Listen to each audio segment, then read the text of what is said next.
नमस्कार, ओम शांति। मैं डॉक्टर अंजना झा, कथक नृत्यांगना, राजा मानसिंह तोमर संगीत एवं कला विश्वविद्यालय, ग्वालियर, मध्य प्रदेश के कथक नृत्य विभाग में विभागाध्यक्ष के पद पर कार्यरत हूँ। मेरा ये सौभाग्य है कि विश्व स्तरीय ये ब्रह्म कुमारी संस्थान द्वारा जो है मुझे आमंत्रित किया गया। यहाँ पर जो है दिनांक 30 को समर्पण उत्सव का भव्य आयोजन किया गया और इस भव्य आयोजन को देखने का मुझे सुअवसर प्राप्त हुआ। मैंने इस संस्था के द्वारा जो भी यहाँ पर जो डिपार्टमेंट्स हैं, मुझे सौभाग्य प्राप्त हुआ उन डिपार्टमेंट्स में भी जाकर उन सभी को मैंने प्रत्यक्ष रूप में देखा कि किस तरीके से यह संस्था इतना सुंदर कार्य कर रही है और मेरा ये बहुत ही अद्भुत एक्सपीरियंस है। और एक बात और मैं आपको अवगत कराना चाहती हूँ कि इस संस्थान के साथ मेरी मासी जो कि दिल्ली में रहती हैं और पिछले 25 वर्षों से इस संस्था के साथ जुड़ी रहीं और मैं उनका भी मैं आभार ज्ञापित करूँगी कि उनके माध्यम से मुझे यहाँ पर आने का अवसर प्राप्त हुआ। और मेरी जो कज़न मेरी मासी की बेटी है, ये बहुत अच्छी बात है कि मेरे परिवार के लोगों में जो परमात्मा शिव जो कि आदि योगी शिव हैं, उनके प्रति जो एक समर्पण है और मेरी कज़न गुंजन ने इस संस्थान को अपना सारा जीवन समर्पित कर दिया। ये बहुत ही सुंदर बात लगी।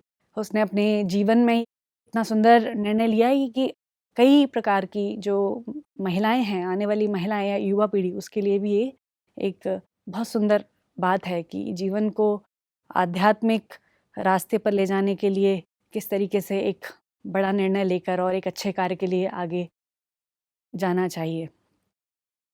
मेरा सौभाग्य रहा कि इस श्रृंखला के दूसरे दिन मुरली जो कि यहाँ का एक कार्यक्रम है, उसमें मुझे अपनी नृत्य प्रस्तुति का भी अवसर इस संस्थान के द्वारा दिया गया।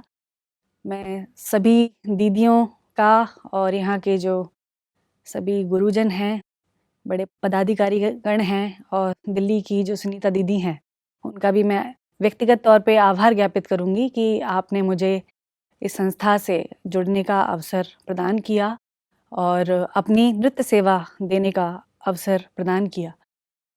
ऐसे तो मैंने विश्व के अनेक भव्य मंचों पर अपनी नृत्य की प्रस्तुतियाँ दी, अनेकों मंदिरों में प्रस्तुतियाँ दी, लेकिन यहाँ पर आकर मुझे बहुत ही सुंदर अनुभूति हुई अपने कला के माध्यम से, साधना के माध्यम से भगवान शिव को, जो कि हमारे नृत्य के देवता भी हैं, आदि योगी शिव। नृत्य और आध्यात्म का, योग का, मेडिटेशन का बहुत ही गहरा संबंध है। मैं कथक नृत्यांगना हूँ।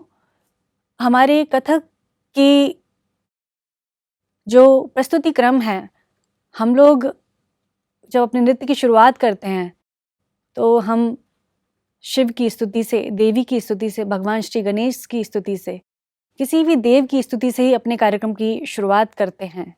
और आदि योगी शिव जो कि परिपूर्ण हैं, विश्व के रचयिता हैं, जब उनका आह्वान करते हैं तो हम इस दुनिया के किसी अलग ही लोक में होते हैं। ऐसे ही नृत्य भी एक ऐसी साधना है जिसका कनेक्शन योगा के साथ बहुत गहरा है।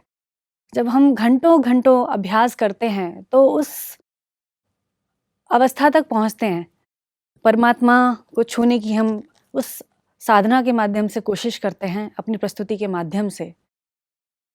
तो मैं बस यही बताना चाहूँगी कि मुझे बहुत अच्छा यहाँ आकर लगा और जिस तरीके से ब्रह्म कुमारी संस्थान राज योग की जो शिक्षा दे रहे हैं, और मेरा भी बहुत मन है अगली बार मैं आऊँगी तो ये 7 दिवसीय कोर्स को मैं अवश्य करूँगी। मुझे लगता है कि इस कोर्स को हर व्यक्ति को करना चाहिए। इससे अपने काम को करने की और भी अच्छी ऊर्जा प्राप्त होगी। मेडिटेशन एक ऐसा माध्यम है जिससे हम अपने काम को बहुत ही बेहतर और सुंदर कर सकते हैं। हम अपने काम की क्वालिटी को बहुत सुंदर तरीके से बढ़ा सकते हैं। हम अपनी कंसंट्रेशन पावर को बढ़ा सकते हैं और जो चीज़ हमारी स्लो मोशन में हो रही है उसकी प्रगति जो है, अगर इस मेडिटेशन करते रहें, प्रतिदिन योग करते रहें, साधना करते रहें और जो इनके द्वारा बताया गया एक अनुशासन है, अगर जीवन में हम इसको धारण करें तो मुझे लगता है कि हमारे काम की क्वालिटी और भी ज़्यादा अधिक बढ़ जाएगी। मैं यहाँ आई और यहाँ आने के बाद में मैंने अलग अलग डिपार्टमेंट्स भी देखे। हर डिपार्टमेंट्स में यहाँ पे इतना अद्भुत और सुंदर कार्य हो रहा है, मुझे लगता है कि कुछ छूटा ही नहीं। ब्रह्म कुमारी संस्थान के द्वारा हर विषय पर बहुत ही गहराई के साथ और एक समाज को सुंदर बनाने के लिए जिस तरीके से कार्य किया जा रहा है, मुझे लगता है कि वो बहुत ही सराहनीय है। और मुझे लगता है कि हर टैलेंट को यहाँ पर अवसर भी दिया जा रहा है, हर इंसान को अवसर दिया जा रहा है इंसान बनने का। तो मैं पुनः फिर से बहुत बहुत आभार ज्ञापित करूँगी और इस संस्थान के माध्यम से मैं यहाँ पर बार बार आना चाहूँगी और अपनी सेवाएं देना चाहूँगी। और जैसे कि मैंने कहा कि ये जो 7 दिवसीय जो राजयोग यहाँ पे सिखाया जाता है, इसको भी मैं अपने जीवन में धारण करने की कोशिश करूँगी, जिससे कि मैं अपने कार्य को और भी अच्छा और सुंदर बना सकूँ।